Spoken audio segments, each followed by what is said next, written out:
Assalamualaikum warahmatullahi wabarakatuh. Nama saya Ratna Dewayanti, NPM 2018 1450 1135, kelas X5H. Pada tugas ini saya akan menjelaskan tentang revolusi industri.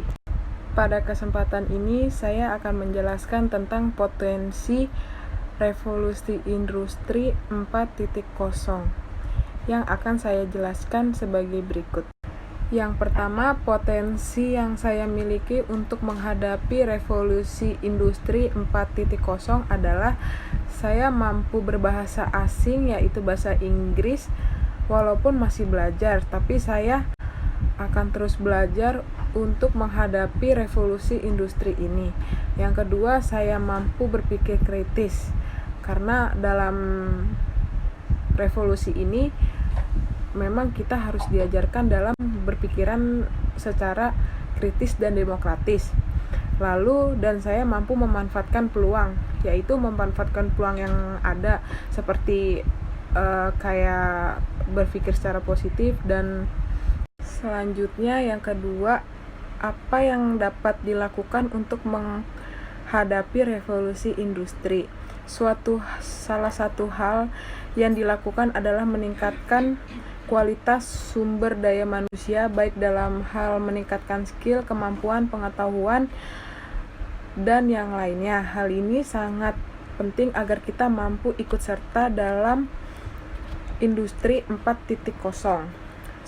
Seberapa canggih pun kemampuan komputer dan robot dalam mengambil alih tugas manusia, peran manusia tetap penting sebagai pengawas maupun dalam hal interaksi manusia dengan ilmu pengetahuan manusia akan tetap menjadi yang utama. Lalu jika hanya menghadirkan otot, jelas mesin dan robot lebih mampu, tapi hal-hal yang menyangkut ilmu, pengetahuan, dan perasaan menjadi kekuatan utama manusia. Oleh karena itu, sebisa mungkin setiap unit usaha meningkatkan kualitas sumber daya manusianya, mampu beradaptasi dengan hadirnya revolusi industri 4.0. Selanjutnya, yang ketiga, sebenarnya apa sih revolusi industri 4.0 itu? Sebagaimana yang kita tahu, dari revolusi sendiri adalah perubahan besar yang terjadi pada waktu singkat. Perubahan besar ini terjadi dalam dunia industri yang pastinya memberikan banyak dampak pada lingkungan kehidupan manusia. Nah, ini disebut dengan revolusi industri 4.0 karena pada bidang industri sudah terjadi revolusi sebanyak 4 kali.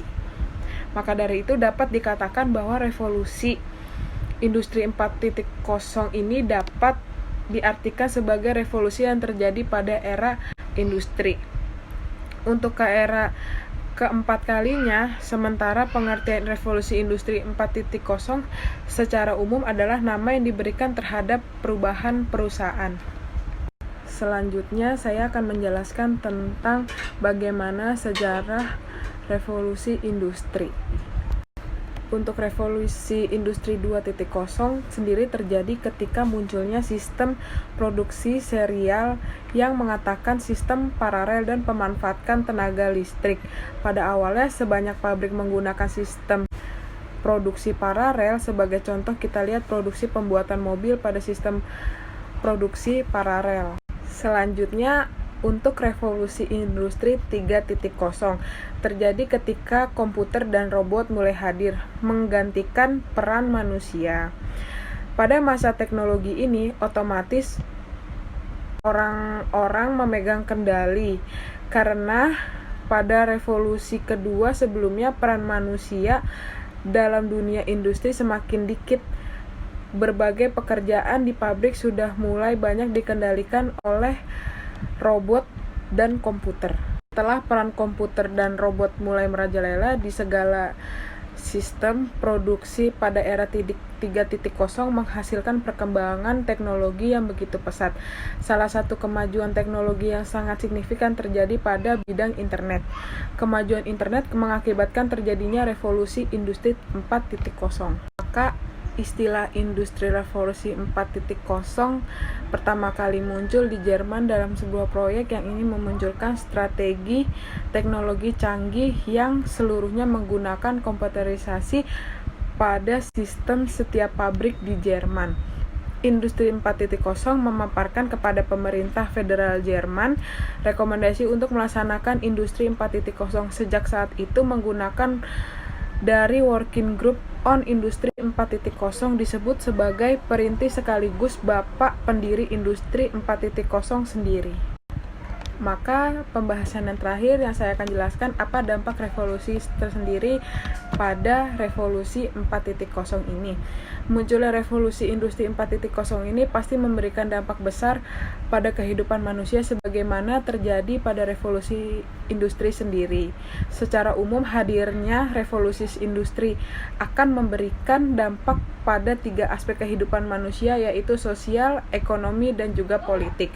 Untuk dampak sosial sendiri, industri 4.0 akan mengambil alih peran yang selama ini diemban oleh manusia digantikan oleh penggunaan mesin teknologi dan komputer canggih lainnya. Untuk dampak ekonomi pada industri 4.0 jelas akan merubah model bisnis di berbagai bidang. Sebagaimana kita ketahui bahwa penerapan industri 4.0 membutuhkan modal yang tidak sedikit karena teknologi yang canggih menerapkan industri 4.0 dan belum membuahkan hasil. Bisa saja perubahan tersebut bangkrut. Tapi jika industri 4.0 sedikit saya menambahkan tentang sejarah revolusi industri. Saya akan menjelaskan dilansirnya dari website Kemenprint bahwa revolusi industri terjadi pertama kali pada abad 18, tepatnya pada tahun 750-an. Revolusi industri 1.0 terjadi ketika ditemukannya mesin uap yang saat itu segala pekerjaan yang awalnya dilakukan oleh robot atau otot manusia digantikan oleh kehadirannya mesin. Hal ini membuat produksi lebih efisien sekaligus juga mengurangi tenaga kerja secara drastis. Maka revolusi tersebut dapat diartikan sebagai produksi yang menggantikan sistem paralel untuk pemanfaatan produksi pada mesin bodi tersebut. Lalu inovasi disruptif merupakan inovasi yang mampu menciptakan pasar baru dengan konsekuensi mengurangi pasar sebelumnya yang sudah ada. Bahkan ada kalanya inovasi tersebut pada akhirnya menggantikan teknologi terdahulu. Pada mulanya pelaku bisnis yang memiliki inovasi disruptif mengembangkan produk atau layanan jasa cara out of the box. Cara yang berbeda ilmiah inilah yang kemudian menciptakan jenis konsumen berbeda pada pasar yang baru dan menurunkan harga pada pasar lama. Pada akhirnya, jika pelaku bisnis dengan teknologi terdahulu maka beradaptasi, maka keseluruhan pasar akan dikuasai oleh pelaku bisnis yang baru. Berkaitan pada perkembangannya sekarang, teknologi terbesar menyampaikan report, maka dapat saya simpulkan demikian dampak revolusi industri 4.0 dan cara mengatasinya. Fenomena ini bukanlah hal yang pertama kali terjadi, melainkan sudah kali keempat, sehingga adaptasi merupakan hal wajib yang harus dilakukan agar tidak tergilas oleh teknologi yang akan terus mengalami perkembangan. Revolusi industri 4.0 merupakan perubahan dalam industri di mana untuk produksi suatu barang memanfaatkan mesin sebagai tenaga penggerak dan memproses, di mana di dalam perkembangan adalah internet, konsep di mana suatu alat fisik atau mesin berkoneksi dengan jaringan internet atau big data. Meskipun salah satu dampak era revolusi industri 4.0 adalah butuh pengeluaran biaya yang tinggi, akan memberikan profit yang signifikan. Untuk dampak politik industri 4.0 jelas akan memberikan dampak positif terhadap biaya produksi yang semakin irit dan peningkatan produksi yang maksimal. Sekian video ini yang saya jelaskan pada tugas pengganti UTS ini. Mohon maaf apabila ada kesalahan. Saya akhiri. Assalamualaikum warahmatullahi wabarakatuh.